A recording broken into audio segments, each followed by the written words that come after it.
Every summer, people eat peaches, plums, cherries, apricots, and almonds by the millions.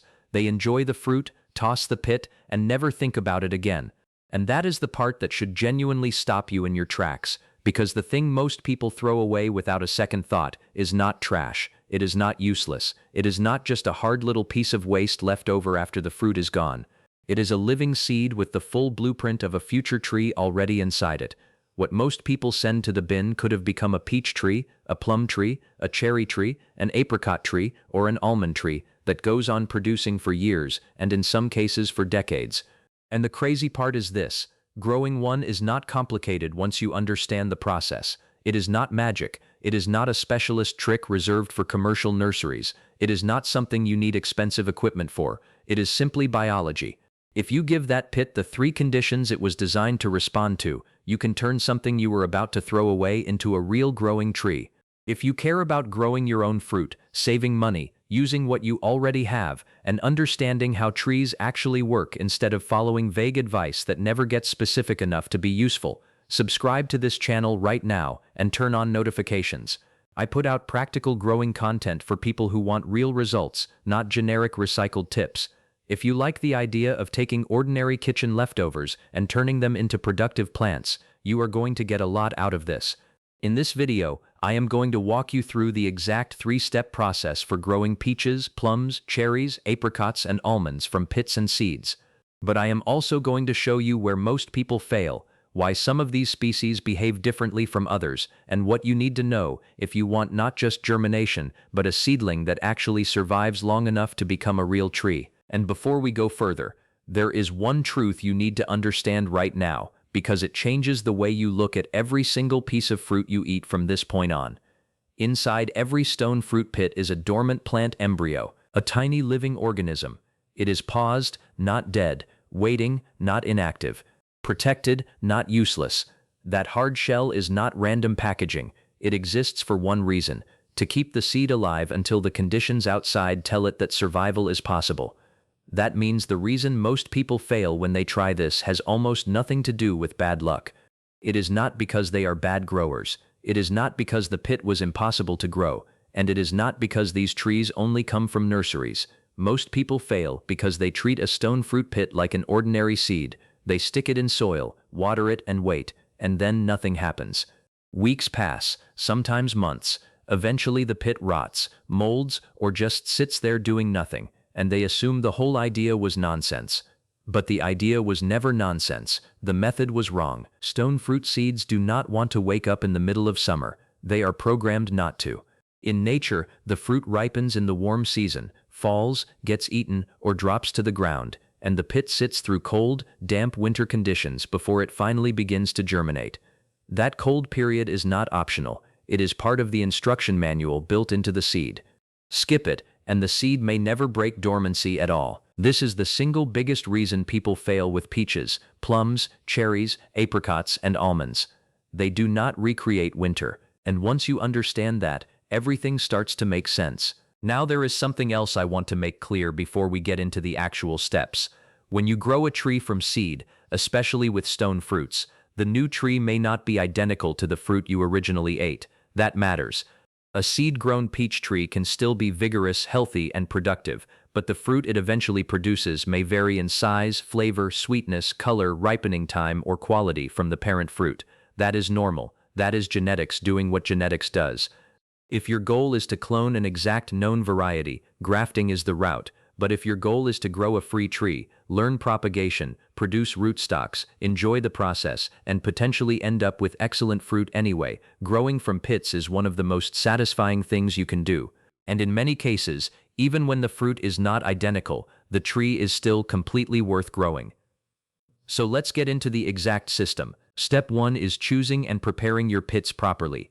This is the point where a lot of failures begin, because people assume any pit from any fruit can just be shoved into a pot and somehow figure the rest out. But if you want the highest chance of success, you need to start before stratification even begins. The best pits come from fully ripe fruit. Not underripe fruit, not shriveled fruit, not fruit that sat for too long in storage. Fully ripe, healthy fruit, if possible, fruit from a vigorous tree. The reason is simple. Better fruit usually gives you better developed seed tissue, stronger internal reserves, and a better chance of vigorous early growth. So if you are eating a peach that is large, sweet, fragrant, and fully ripe, save that pit. If you are eating plums from a productive backyard tree, save those pits. If you have fresh cherries from a healthy tree, save them. Same with apricots. Same with fresh almonds, if you have access to them in shell. Once you have the pits, clean them thoroughly, and I mean thoroughly. Any fruit flesh left on the outside becomes a problem later. Leftover flesh attracts mold, bacteria, and rot during storage and stratification, so rinse the pit under water and rub away all the clinging pulp. If needed, use a stiff brush or your fingers to get it clean. It does not have to look polished, but it should be free of sticky fruit material. Then let the cleaned pits dry at room temperature for a couple of days, not in direct blazing sun, not on a heater. Just somewhere dry and shaded where the outer surface can firm up. Now here is where the species start to differ. With peaches and apricots, many growers like to crack open the hard outer shell and remove the actual seed inside. This can speed up stratification and germination because the seed no longer has to fight through that woody barrier. But this step requires care. If you crush the seed inside, you have ruined it. So if you do this, do it gently. Use nutcrackers or controlled pressure. The goal is to split the outer shell, not mash what is inside. With plums, you can often stratify the whole pit successfully, although some growers scarify lightly to help moisture penetrate. With cherries, the pits are smaller and harder, and many people simply stratify them intact. With almonds, if you are dealing with fresh, raw, in-shell almonds from a tree, the process is more like removing the shell and working with the seed itself. If you are a beginner, here is the simplest rule.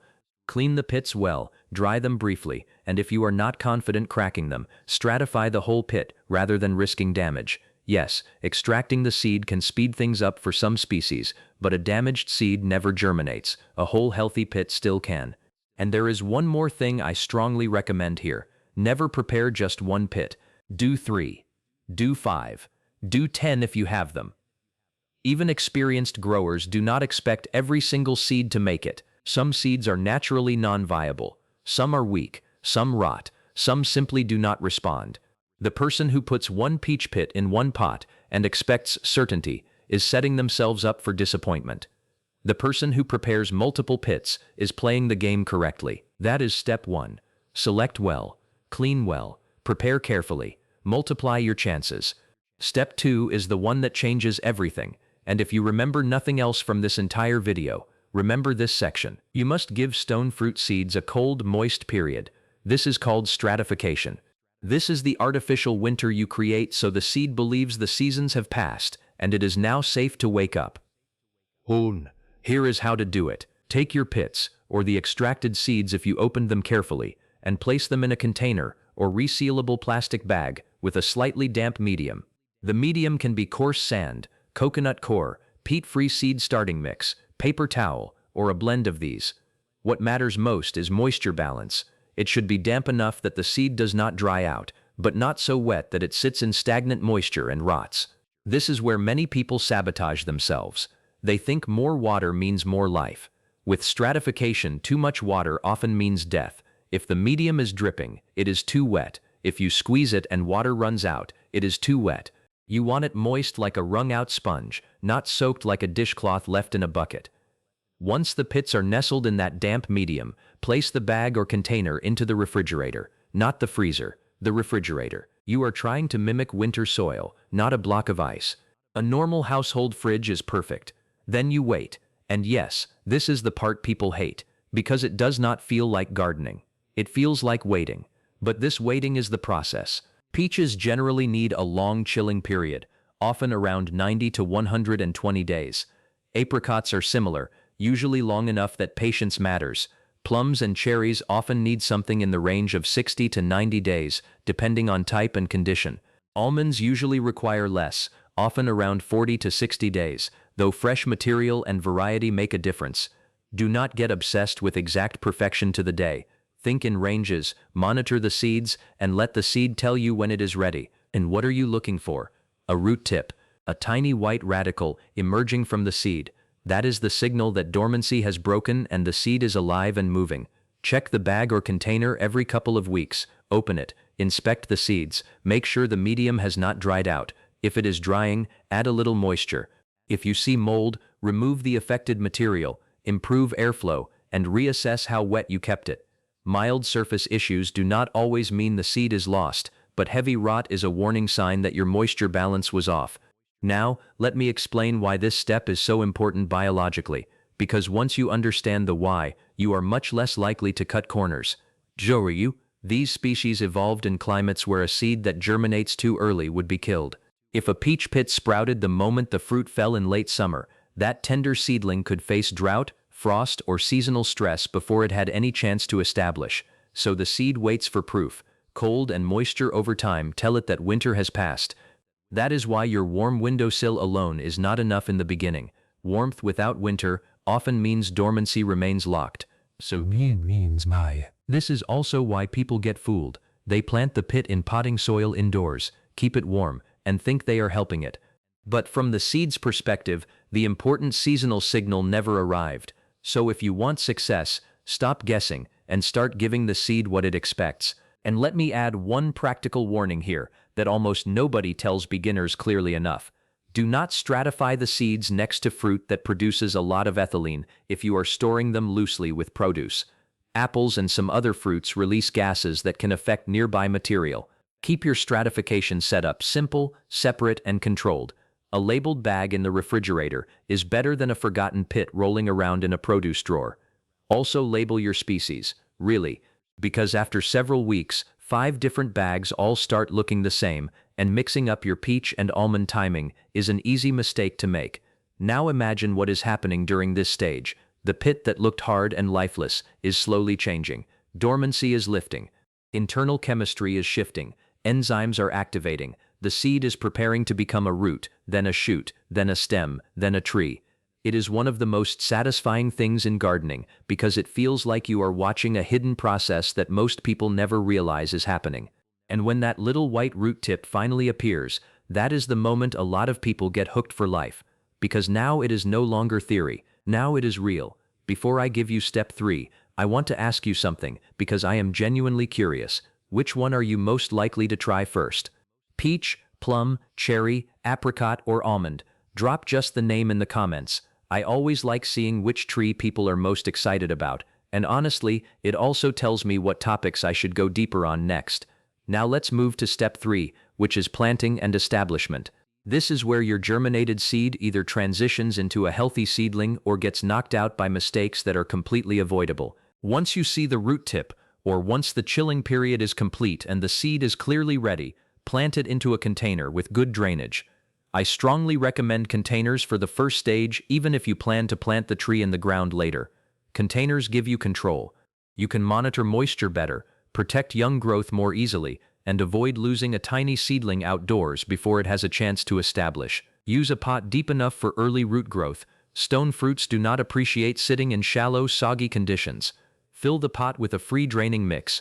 Good potting soil with extra perlite or coarse material works well. You want moisture retention, yes, but you also want air in the root zone. Seedlings die as easily from lack of oxygen around the roots as they do from lack of water. Plant the seed a few centimeters deep. If the root tip has emerged, place that tip downward, always downward. The root grows down, the shoot will find its way up.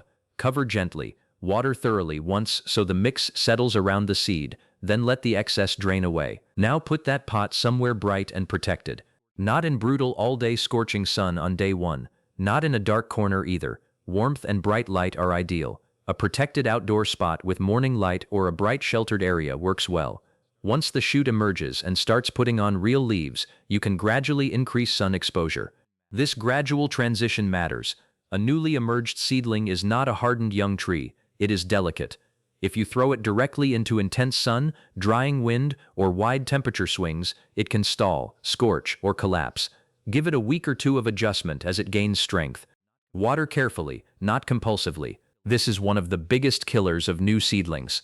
People get excited when they see life, and then they love the seedling to death with water. Young stone fruit seedlings need evenly moist soil, not swamp conditions. Let the top layers start to dry slightly before watering again. If the pot stays waterlogged, root rot becomes a real risk very quickly.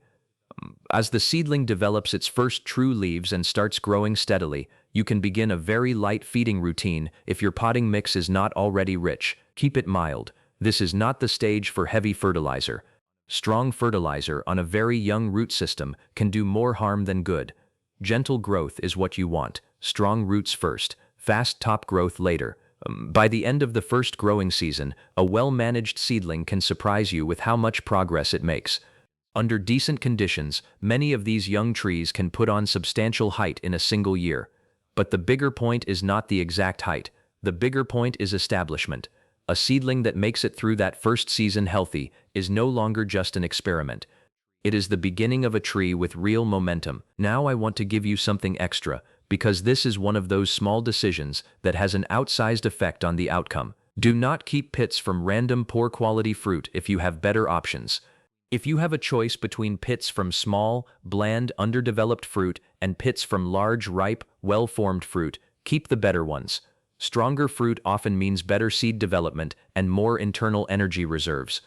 Those reserves matter in the earliest phase of life, when the embryo is pushing its first root and shoot before it can fully support itself through photosynthesis. Think of it this way.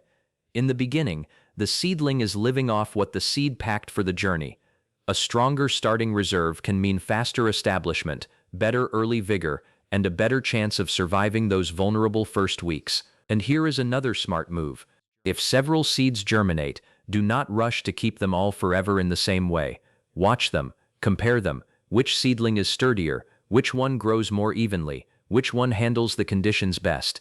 You can select the strongest one for the premium spot in your garden and still grow the others, gift them, or use them later as rootstocks if you get into grafting. That kind of thinking is what turns casual experiments into real propagation success. Now, I also need to tell you the most common mistakes, because knowing the right method is only half of success. Avoiding the predictable mistakes is the other half. Mistake number 1 is skipping stratification completely. This is the classic beginner error. They put a peach pit into warm soil in August and then wonder why nothing happened. Stone fruit seeds are not being stubborn. They are following their internal programming. No winter signal, no reliable wake-up. Mistake number 2 is keeping the stratification medium too wet. People think the refrigerator is preserving life, but if the seed is sitting in wet, airless mush, what is really happening is rot.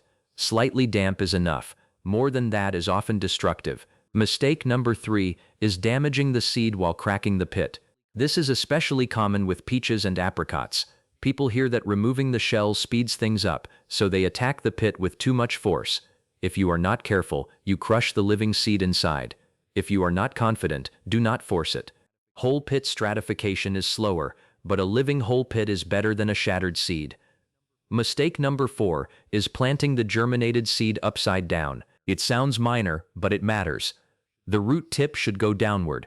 Make life easier for the seedling at the exact moment it is already doing delicate work. Mistake number 5 is overwatering after sprouting, and this one destroys more promising seedlings than people realize.